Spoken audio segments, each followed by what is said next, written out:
नमस्कार, स्वागत आहे तुमचे आपल्या आवडत्या यूट्यूब चॅनल ज्योतिषी उपायमध्ये. आज आपण जाणून घेणार आहोत रक्षाबंधनला बहिणीने कुठल्या रंगाची राखी भावाला बांधली तर त्याला जीवनात आनंद यायला मदत होईल.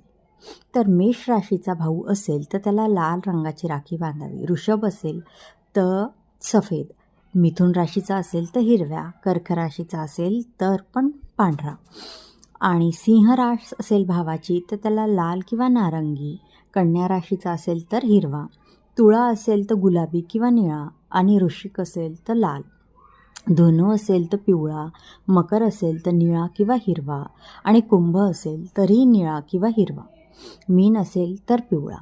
तुम्ही अशा प्रकारे या रंगाच्या राख्या बांधल्या तर भावाच्या जीवनात नक्कीच आनंद आणि प्रगती व्हायला मदत होईल. व्हिडिओ आवडला असेल लाईक करा, शेअर करा आणि चॅनलला सबस्क्राईब करा. धन्यवाद.